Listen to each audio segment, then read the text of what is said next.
Well, hello, ladies and gentlemen. Welcome back to Grizzly Bear Sims YouTube channel, and welcome back to beautiful Lawfolds, Scotland. This is episode number 55, and we are picking right up where we left off with our previous game day. You might remember in episode number 54, I sort of miraculously discovered that field number 33, I believe it is, our winter barley crop or winter wheat crop. I can't remember which it is, but we'll soon find out when we get down there. Was able to harvest. You might remember I started episode number 54 sort of showing you the progress that we had made. All of our fields are fertilized, as you can tell here. When we look at our plant growth, when I showed this originally, and I actually double checked the recording, and I was right. Field number 34 was still showing as green, and now we are showing as ready to harvest, and it is 100% ready to go. Now, so the rest of our fields are still in green status, and we will just have to wait for those to finish up. So I did get a notice just a few minutes ago from the biogas facility that our silage is ready to be uncovered. Our silage clamp is ready to be uncovered, so we will get to that soon enough. Just, baby steps and all that kind of stuff right now. So right now we are firing up our Massey Ferguson, which you might remember we purchased this combine last year, sort of halfway through the harvest. I think we started the harvest with the smaller version, and then upgraded to the larger version of this wonderful combine harvester. And so this is about this is the what is this? This is the 9380, and I really believe it's probably the largest combine and the largest header that will work really well with this map. I did try I think it was the case, the large case with the large 45-foot header, just to kind of see how it would work out, moving it around the map and everything. And it was just way too big. It was just too much of a beast of a header. Now the combine would have probably been fine. Not sure. Well, not sure if it would have actually fit under the shed there, but maybe it would. I do know that the combines will not fit under the shed. We're going to go ahead and top this up with fuel, since it's kind of the first time we're taking this out for this year. We'll go ahead and top this up with fuel. Maintenance has been done. We did that a few days ago. Went ahead and did maintenance on it. And so we've hired a helper, a local hand from the community, to come up and basically help us today. So they will be driving the tractor and tipper and moving the grain from the field as we harvest it into our silage, or I'm sorry, into our farm silos here at the main farm. So we will just go ahead and top up here with fuel. Hope you all are having a wonderful, wonderful day. Get that out of the way while I'm thinking about it, and a wonderful evening and all this kind of stuff. You guys are watching this episode I believe, on Friday. So TGIF, and my apologies if I do get that mixed up with if I get the episodes out of order. But I am just a little bit behind. I'm recording this episode on Sunday, the 7th of May, and I'm recording this episode and I'm just a little bit behind. I had built myself up a pretty good buffer, but when I changed out the Lone Star map, which I believe you guys would have watched the episode 7 on Tuesday, and then probably saw episode 54 of Lawfolds that I had recorded before I updated the Lone Star map to version 2. And so anyway, that update got me behind just a little bit because it took a little while to bring the map up to speed. I did not want to have to start over. I'm trying to keep these maps sort of at opposite ends of each other, if you will, where we're getting into harvesting season here on this map, and we're sort of wrapping up we're not wrapping up, but we're about halfway through our planting season on Lone Star. And I really didn't want to have to start over as far as doing all of the work and doing the videos and everything, just simply because that would potentially, let me reset my track IR there, that would put, and I think I am just completely off of my mark, aren't I? So let's see if I can do a little bit better job at this. I just want to keep these because if I do want to do a second map or another map after we sort of wrap up Lawfolds, I want that to basically start at the right time. In other words, I want to make sure that let's just see here. Okay, so that's raised up, and let me just hop out. Well, let me hop back in and set my parking brake. Come on, immersion, Jerry. We'll get over here in the JCB and move it out of the way.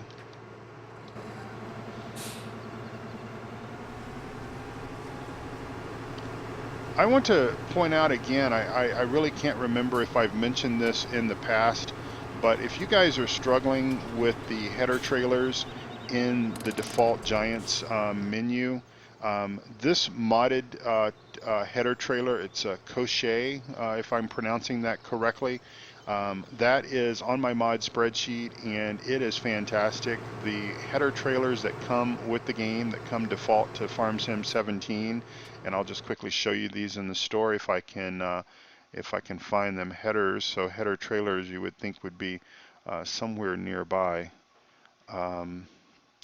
I always panic just a little bit when I come into the store menu when I'm recording or if I'm in a live stream, because I always kind of lose where things are. These are the default ones, these TAM, Leguan, 24 and 40. It's the Crochet ones here, the modded ones, and you can get varied links of these. And so these are the ones that I recommend, and these are the ones that I have on my mod spreadsheet. And you will not be disappointed whatsoever if you take advantage of that. So we're going to go ahead and get our harvester here unfolded and get this thing going here. We've got a tractor tipper that is sitting down there that is one of our hired workers. And so let me just pull up the F1 menu, and we're going to enable the straw swath because we want swath for baling purposes for straw. And let's see, let's get back over here. We'll take off the parking brake. We will go ahead and fire our combine up and get it going. And we're going to just sort of ease into our, let's see, let's do it this way. Let's get over here so I can lift the header up. Move him back just a little bit. Try not to hit the fence there as I do that. Do this. And head up this way, and we'll try not to hit our trailer there, and we'll try not to run into any of the crop. And try to keep the tractor and the tipper on the correct side of the combine as best as possible. But you know, as I've said before, folks, there's really no way to do that easily, and we're just going to have to just see what happens with it. So we're off. This is the first harvest. Well, I suppose if you don't count the corn chaff, although I mean that is a harvest, and we certainly did that, and I've forgotten which episode we did that on. But that obviously was our first harvest. But you know, this is our first grain harvest here for our second year on this beautiful map, and I'll tell you, I'm really delighted to be able to play this and be able to play this a second year around, and just sort of hoping for good tidings and good profit from our grains and everything that we're getting from that. Had just a little bit of a bobble there when I was recording my course play course. You might have noticed where I had a tire mark there come into the crop there. And by the way, this is barley, so this was a barley field that we planted in winter time. Had a tire get off into the crop there as I was testing my course play route. I had forgotten when I typed the name that I wanted to call this particular course there for the tractor and the tipper. I named it, whatever, field 34 empty combine to silo, and hit the M key, obviously typing the word combine, and of course it turned that silly silly soft steering on. I really don't. Somebody tell me if you guys know. I would actually love to know, what is the purpose of that? What is the absolute purpose of that soft steering function? Because I certainly can't see where it's of benefit to anything or anyone, to be quite honest.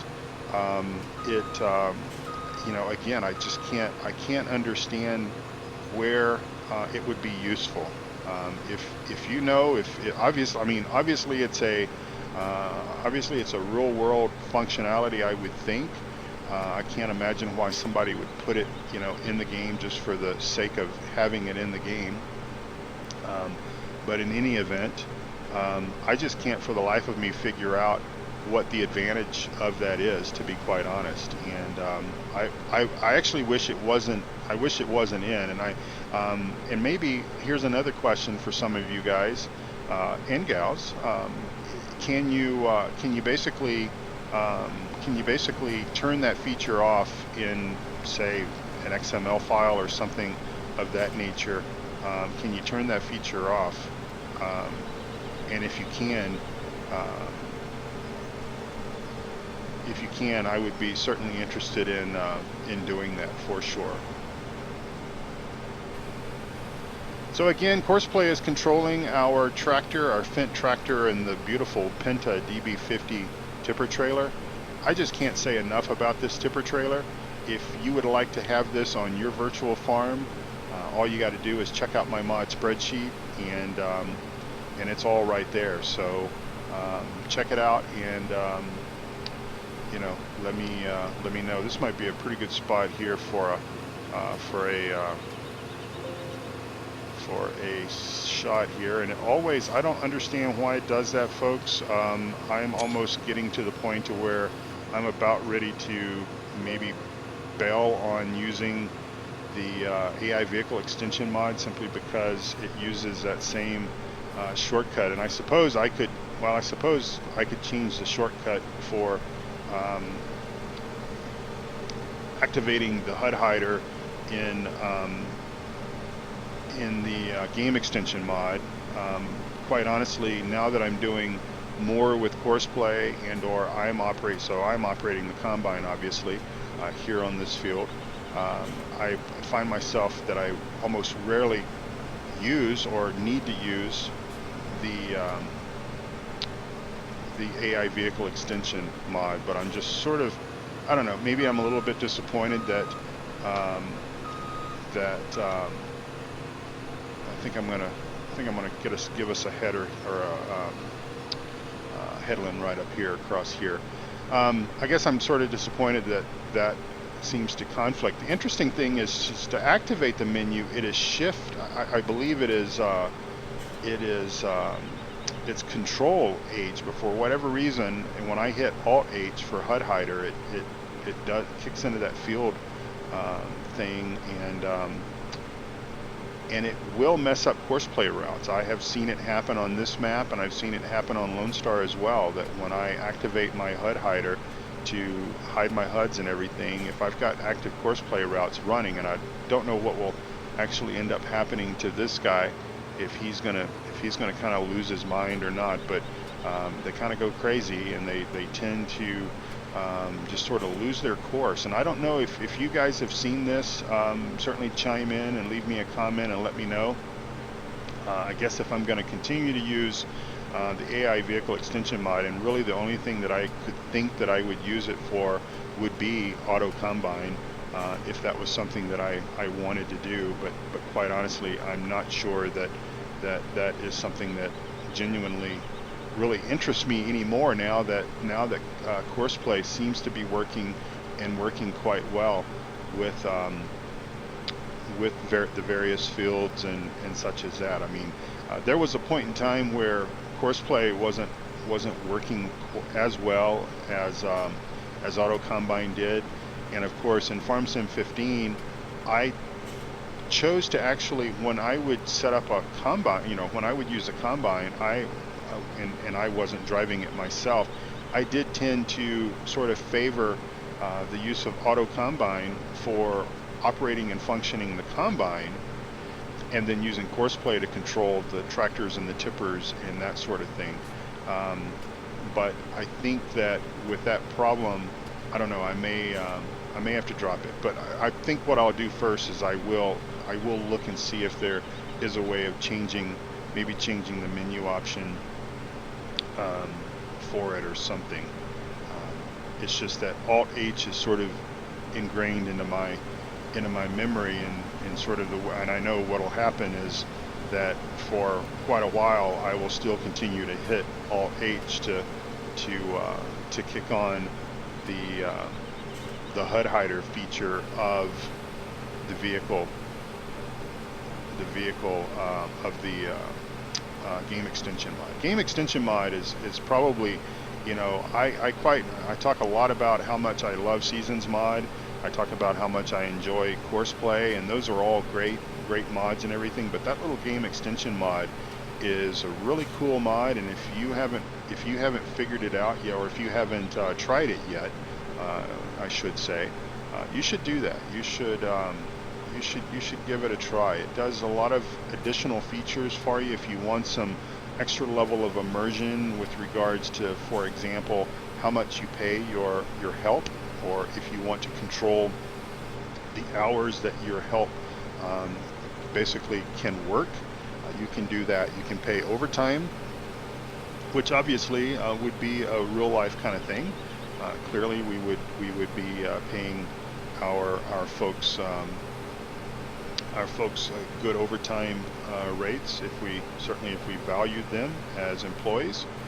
And so yeah, it sort of does that. Plus, if you want to make yourself super strong, you can basically increase the lifting weight capacity. And I'll try not to back into our Penta tipper there, as I did in the first season when I backed the combine into the Fent, and of course my dear friend Reefy1952 saw that, recognized that.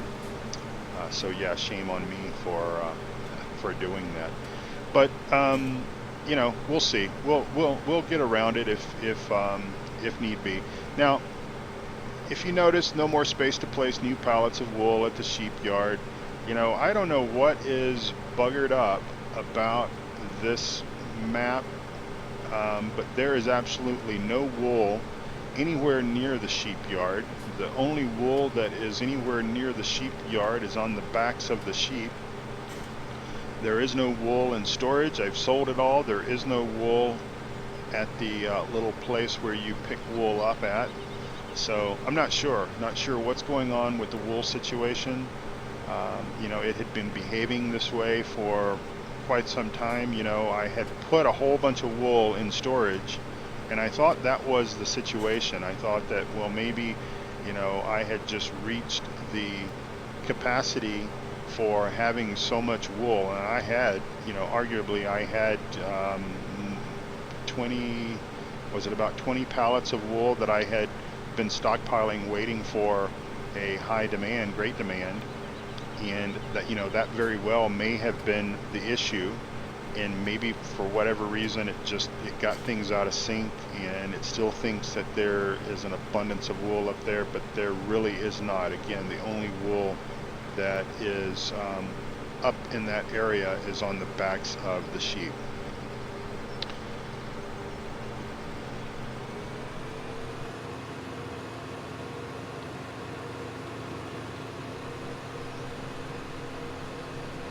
I think what we'll do is we'll cut one more headland, and that'll give us just a little bit more real estate across the top here of the map, and give us a little bit better turning, and that might keep us a little bit out of trouble. I don't know. You know me. I according to my wife, I tend to stay in trouble, not for bad things, of course, but 900 Vario is slipping. Well, he's slipping because he's run into a tree down there, so bear with me. Alright, I'm back. Just did that little fixed him out. I don't know if that was caused because I hid the HUDs. You know, that was some of the behavior that I had been seeing in past, and just close your eyes if you're bothered by him driving through the crop like that. I hope that if it's not, you know, if it's not capable in Farm Sim 17, either through the dynamics of the onboard programming of the game itself, or what Courseplay could actually do, I hope that at some point, maybe Farm Sim 19, or maybe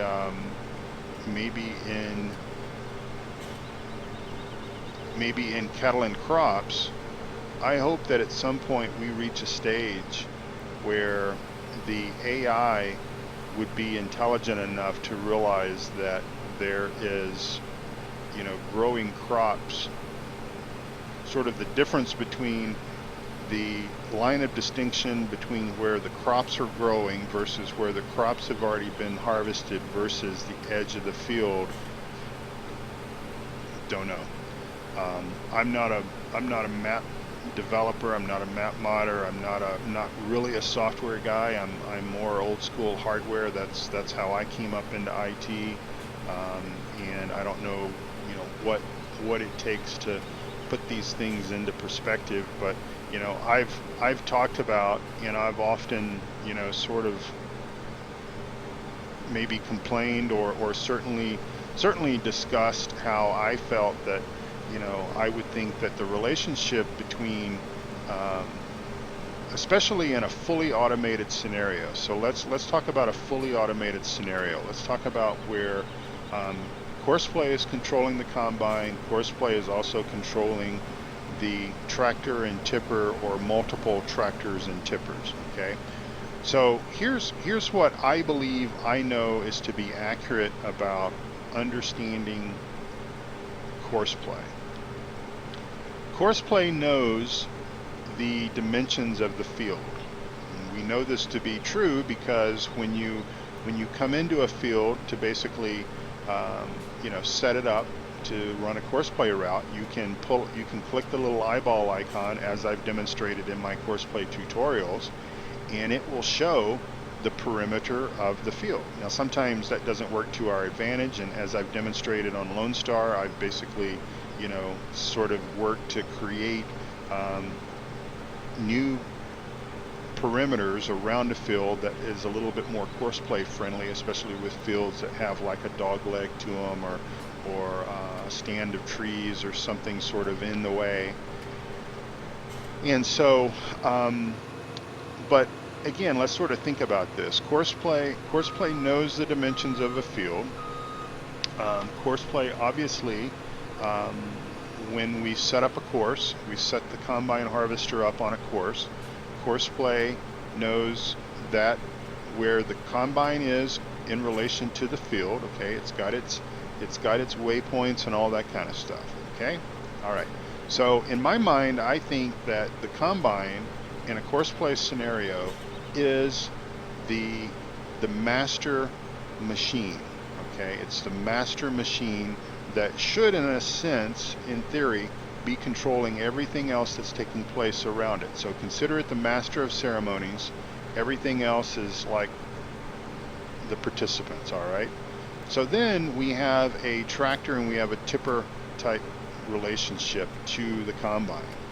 So again, if Courseplay was programmed as such, if it's possible, where again the combine is the master in control, the foreman, if you will, because Courseplay knows where it is in relation to the perimeter of the field, that it should therefore be able to control the tractors and the tippers with a little bit more precision. So in other words, when we have a scenario where the combine, or the tractor and the tipper is running around in a circle, as I'm sure if you've used Courseplay, you've seen this behavior many times before, that you would think that at some point in time, after the tractor and the tipper has maybe made 2 or 3 revolutions around this circle, obviously it's looking to try to pick up the waypoint that is going to bring the tractor and the tipper under the chute, under the pipe,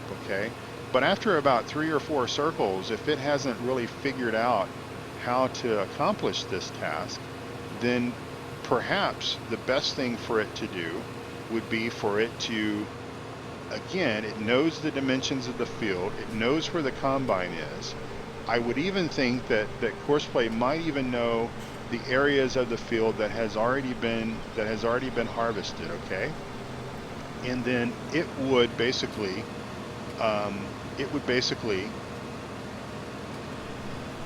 send the tractor and the tipper on a slightly different route, okay, on a slightly different route, so that it might even enlarge the circle that the tractor and the tipper is actually trying to go up and down, and basically present a different option, present a different path, a different course for that tractor and for that tipper to function on, to then bring it back around and put it under the chute, under the pipe. Now, is any and all of that, is that just wishful thinking? Is that just you know, a situation that is a pipe dream? Speaking of pipes, I don't know, again, because I really don't know the inner workings of Courseplay well enough to sort of help understand, or help myself understand, what its limitation. Now, I will just say that I don't expect Courseplay, and as I've said many times, and especially as I've talked about to try to remind each of you that are watching my Courseplay tutorials, that that Courseplay is not a set it and forget it type mode. There's going to be some challenges. You know, every map is different. You know, I don't know how Cattle and Crops is going to achieve sort of some of the things that we've heard that they're going to incorporate into the game, should the game actually ever come out, of course.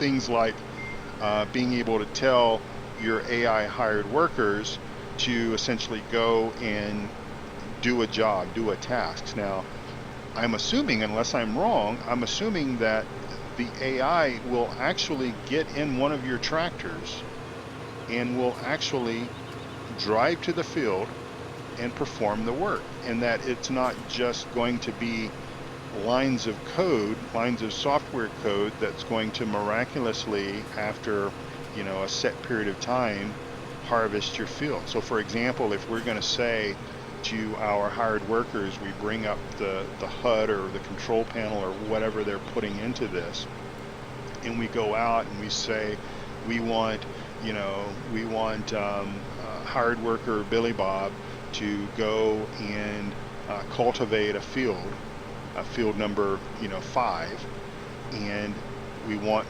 Billy Bob to use our, you know, Massey Ferguson tractor or our New Holland or whatever. I don't know if the game actually is going to, in a sense, have physically Billy Bob go and get in the New Holland tractor and connect to a cultivator. Maybe the cultivator already has to be connected to the tractor, and then he's going to drive that tractor from wherever it happens to be to field number 5, cultivate it, and return. I don't know if that's physically going to happen. In other words, I don't know if we are sitting over here and field 5 is in front of us, if we're actually going to see Billy Bob driving in that field cultivating. I would hope so, because we have that capability now, albeit somewhat crude and somewhat problematic. We do have that functionality where we can actually, if I'd set up somebody working in that field up there, we would see them. So I'm hopeful that that's the case. I suppose it could just be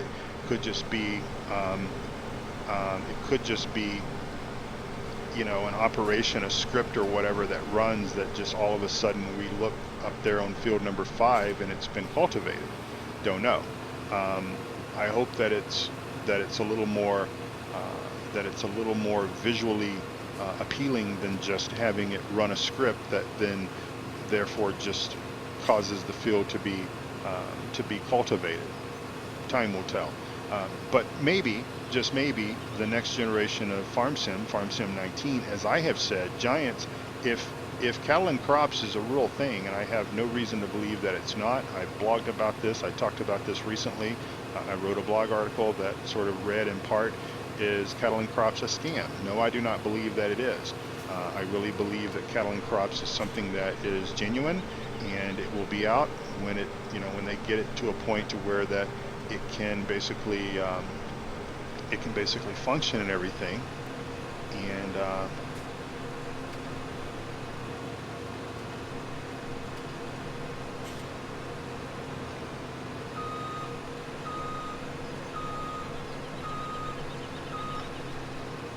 hopefully he will turn right and not turn left. But in any event, I don't know what all the answers are. I just, I try to use the game and try to use the available tools and whatnot to perform various tasks on the field. Yes, a greenhorn tractor driver like this might choose to actually drive in the crops. And of course, that would be something that we would have to educate and train them. I would love to see that there be, and maybe cattle and crops will have this out of the gate. I don't know. There's something in my mind that thinks that I might have heard or read about this. But I would like for, the AI to have a varied level of experience. In other words, sort of like in ATS and ETS2, when you go to hire drivers, you look at, you go around the map. At first thing, as you're starting career mode, you have to discover all the recruiting agencies and everything. And of course, the more recruiting agencies that you discover, the more varied in skills that these hired workers are going to have. And they have varied skills when they come to you. Some of them are cheaper to hire. They demand a less expensive pay salary, and some are more. So it would be cool, I would think. It would be something that I would quite enjoy if the game, either Farm Sim or Cattle and Crops or whatever, where you hire a worker. So I hire a Billy Bob as an example. I hire him and I bring him on to work, and Billy Bob is relatively new. He doesn't have a lot of skills. So therefore, sometimes Billy Bob will do something silly, like drive through the crop, as an example. And of course, when he drives through the crop, it damages the crop, which hurts our overall capabilities of revenue and all that kind of stuff, because it ruins that. But we are able to work with that hired worker. So I'm able to work with Billy Bob and say, don't do this. This is not the way you do it. And he gains a level, an experience level, and then he either doesn't do it again, or he does it less often, or whatever the case is. And then maybe you just get one of these hired workers that just nobody can help this guy. He's dumb as a brick or whatever, and you just you say, I'm sorry, but this isn't working, and so I'm firing you or whatever. So it's those kind of things, because I like farming. Don't get me wrong. I like doing these things. I like mowing. I like all the grass work, as I've shared with you all many times. I like all of that. But at the same time, I also like the management piece of it. And so when I do, and what will happen probably, this episode, obviously I'm running the combine, and we've got Courseplay controlling the tractor and the tipper. But I think what I would, in the next few episodes, obviously we've got a lot of harvesting to do. We've got a lot of fields to harvest. I will be setting some of those fields up completely straight up with Courseplay, running the combine, running the tractor and the tipper, etc., to get that work done, to try to keep things from being sort of old hat. We'll probably either purchase, because we've got over $1 million in the bank, either purchase another combine or maybe lease another combine so that we can get a couple of combines running at the same time, not necessarily on the same field, but maybe simulate bringing in another worker or two to get the job done. It just kind of depends on how pressured I feel as far as if we're going to have enough time to sort of get everything done. But simulate that. But it would be quite cool, and I do very much like the management piece of it. And I think that the Giants have done a good job of bringing some of this in with the way that they're trying to have the equipment, sort of the equipment aging work, how that they've kind of simmered down, dumbed down a little bit the pricing on like silage and timber work and stuff, because I think maybe in 15 those were way out there in left field, if you will, and maybe in the real world those functions aren't as profitable as they were sort of simulated in Farm Sim 15. And I know that with all of these varied mods that come out, and I also understand that we are over time here, but I'm sort of I'm on my soapbox here, so I've got a few more things maybe to say. But I know that what I was going to say is I know that there are mods and stuff that definitely help with the reality of things, the realism of things, soil mod and seasons mod, and the more realistic mod that is being looked at for Farm Sim 17. It was a Farm Sim 13 thing that I don't believe made it into 15, but they've since looked at bringing it into 17. I believe it's in beta. I've not really looked at it because I'm a little bit concerned about how it functions or how it would function with Seasons mod. I'm not really sure about that, so I will be reading up and educating myself on the more realistic mod to see what it does and if it is in fact going to affect the Seasons mod. Maybe it will, maybe it won't, but whatever. And with some of these things, I know a lot of people have said, well, I just don't, I don't like the soil mod because it's too hard, it's too much work.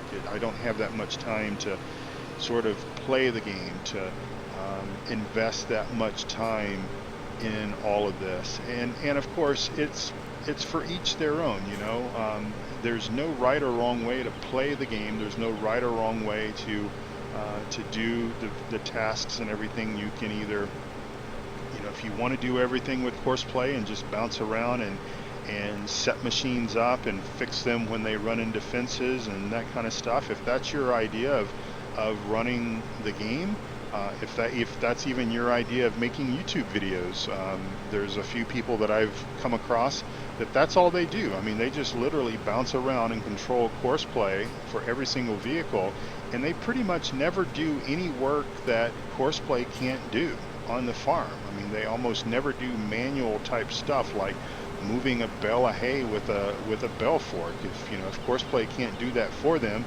they are not necessarily featuring it on their channel. And so it's whatever they want to do. I'm not the farm sim police. I'm not the person that's going to tell anyone how or how to play the game or why what they're doing is wrong or whatever, because I don't know, I could be doing, some things I probably do are wrong. But guess what? I'm not a real life farmer. I've got some experience. I've got maybe more experience than what maybe the average person has, because I have done some of these jobs. I've worked on farms when I was a younger person, and I've driven tractors, and I took 4 years of Future Farmers of America in high school and all these kind of things. A lot of people don't have that, but then there are people that have more experience. There are people that are actually out physically driving tractors and combines and all this kind of stuff, and then coming home and playing Farm Sim. Don't necessarily know why they do this, but if they enjoy it, fine. Albeit, if there was a simulation-based game called IT Simulator, and this game basically featured you know, a person like myself that was, you know, having to answer questions from internal employees and fix server issues and plan telephony upgrades and plan data center expansions and data center rebuilds and mitigating you know, hacking type situations and employee security and all that kind of stuff. I don't think I would play that game simply because it would remind me too much of my day job. It would actually be that's what I do. That's the kind of things I do for a living, and I honestly believe that I would not enjoy it, and I might even despise it just from the simple fact that it did not provide me. I would probably get stressed over it because I stress at my day job, at my real world job. Oftentimes it's a stressful situation for me, especially when we're having some challenges. As an example, I was doing a live stream on Saturday, the 6th of May. I was doing the live stream on Lone Star version 2. I decided that instead of me doing all this work in isolation and bringing the map up to where we had previously, you know, got through the Let's Play series and everything, I would live stream a lot of that. Well, I was about an hour or so into the live stream, and it was early in the morning. It was like 5 o'clock Denver time, but about 6 or 6:30 or so, I got a text from work that we had a system problem from some of the work that we had done the night before, some of the upgrades that we had done the night before, and I had to deal with that. So if I'm playing a game that sort of simulates that operation, okay, then when it deals with those kind of situations, albeit it's just a game, I could easily turn it off, but it would not be something that I would enjoy. So again, I mean, a real life farmer, I'm not sure how they can really come in from working hard on the fields and everything, and then come in and do this. So I've done a few edits, a few breakpoints where I have edited out the courseplay malfunctions or courseplay problems that our Fent and our Penta tipper are having. So I typically, you know, I don't do a lot of edits. I have a pretty fast post-production process in most situations. I don't edit out my boo-boos, my running into fence posts and stuff like that. When it happens, I tend to leave those things in the video. And so my post-production process is typically pretty quick.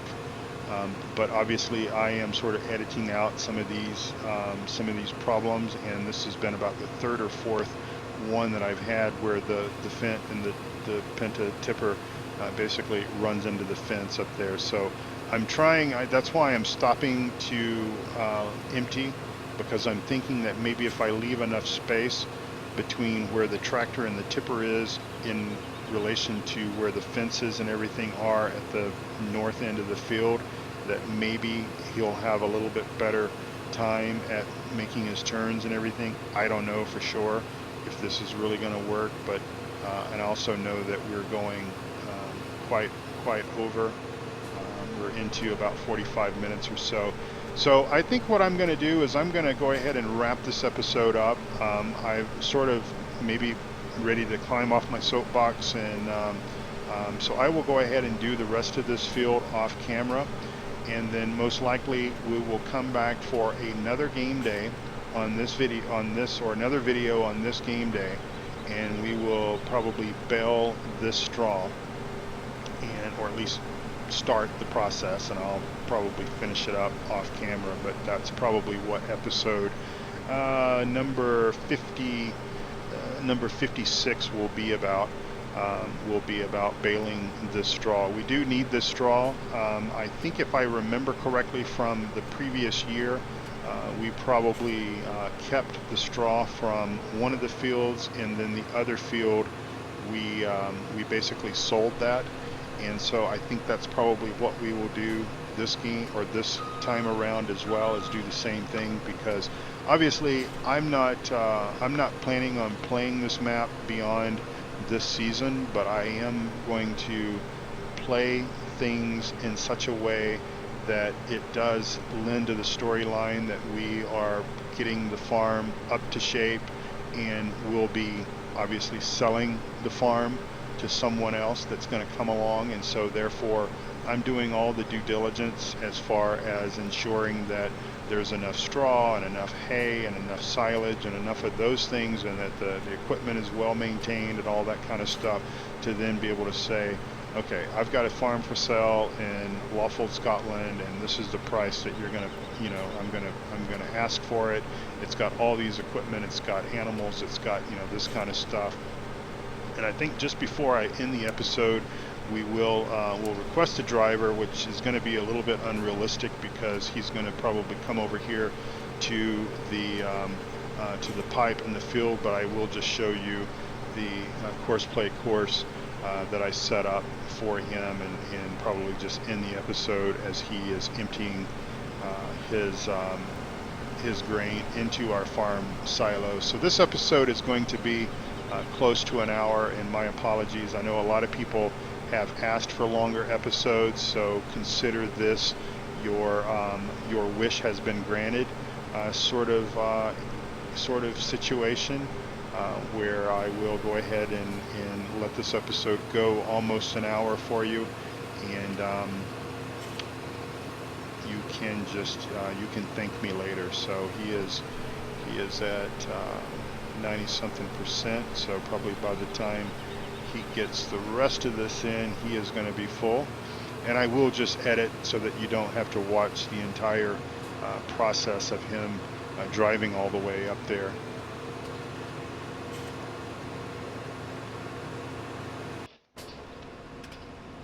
And we'll ride along with him and see how he does. Hopefully he will do okay. And I just love this Penta DB50 tipper. It is such a beautiful mod, very well done. This, and I will remind you that this was the particular mod author, and I can't remember his name. He is a member of PCSG, and this is the first place that I, for one, saw this mod. And of course, the DB50 Penta is available on the Giants Mod Hub, of course. But this was his very first mod, and I'm looking so forward to seeing the other things that he can come up with and produce, because if this is his first mod, wow. I mean, if I were to create a mod, I guarantee you it'd probably look like a brick bat with a couple of rubber bands for tires, and it wouldn't function, and it would probably crash your game, and it would probably make a lot of people mad. And so yeah, so I created the course to go around the farm complex there, which gives him a little bit better shot at getting straightened up with the world. And then of course he or she, it looks like we've got a female driver, and she's doing a fantastic job, by the way, but she is now backing into our silo point here, our empty point, and then she is going to empty the barley. And as that is happening, I will just say thank you all so much for watching. I appreciate you watching my episodes, and please come back for more here on the Grizzly Bear Sims YouTube channel, whether it be Lawfolds or Lone Star, or a mod review, or my course play tutorials. Thank you so much for watching, and God bless you all. Bye bye.